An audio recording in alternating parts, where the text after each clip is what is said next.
Assalamualaikum warahmatullahi wabarakatuh. Halo teman-teman, saya Malika Ramadanti, NPM 5021229, kelas 4F, dosen pengampu Bapak Tio Gusti Satria Magister Pendidikan, mata kuliah Telaah Kurikulum, pertemuan ke-7.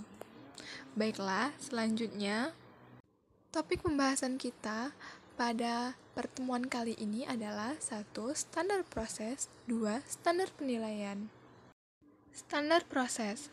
Menurut Peraturan Menteri Pendidikan dan Kebudayaan Nomor 22 Tahun 2016 Pasal 1 Ayat 1 menyatakan bahwa standar proses adalah kriteria mengenai pelaksanaan pembelajaran pada satuan pendidikan dasar, menengah untuk mencapai kompetensi lulusan. Ayat tersebut menjelaskan bahwa untuk mencapai tujuan dalam pembelajaran dibutuhkan serangkaian proses yang sistematis dan terencana. Tujuan standar proses: 1. Memudahkan guru dalam memuat perencanaan di sekolah, baik perencanaan semester atau tahunan. 2. Memudahkan kepala sekolah dalam memantau keberhasilan proses pembelajaran di sekolah. 3. Mengarahkan proses belajar peserta didik agar mengacu pada tujuan akhir yang hendak dicapai, yaitu standar kompetensi lulusan. Fungsi standar proses: 1. Mengendalikan proses pendidikan yang berjalan melalui pembelajaran. 2. Meningkatkan mutu kualitas pendidikan.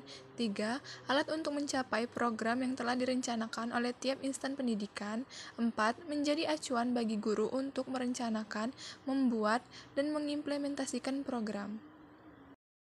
Materi selanjutnya, standar penilaian. Menurut Peraturan Menteri Pendidikan dan Kebudayaan Nomor 23 Tahun 2016, standar penilaian adalah kriteria mengenai lingkup, tujuan, manfaat, prinsip, mekanisme, prosedur, dan instrumen penilaian hasil belajar peserta didik yang digunakan sebagai penilaian belajar pada pendidik dasar dan menengah.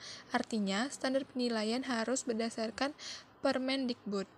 Tujuannya yaitu mencapai proses penilaian yang mengarah pada tercapainya standar kompetensi lulusan.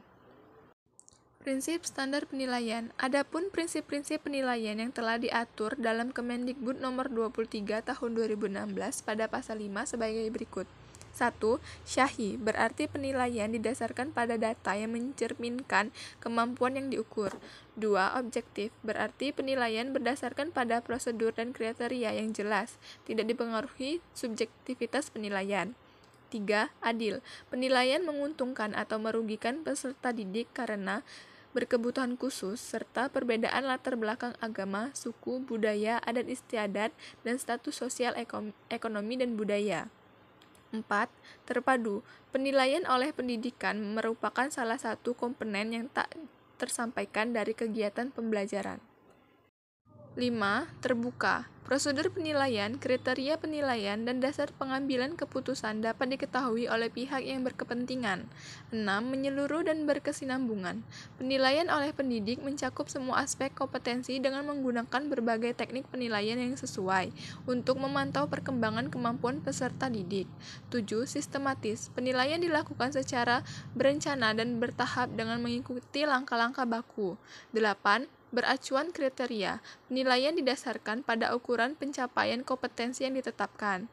9. Akuntabel, penilaian dapat dipertanggungjawabkan baik dari segi teknik, prosedur, maupun hasilnya. Standar penilaian hasil belajar siswa. 1. Bentuk penilaian. 2. Instrumen penilaian. 3. Mekanisme penilaian. 4. Prosedur penilaian. Baiklah teman-teman, itulah yang dapat saya sampaikan. Jika ada kurang dan kata saya mohon maaf.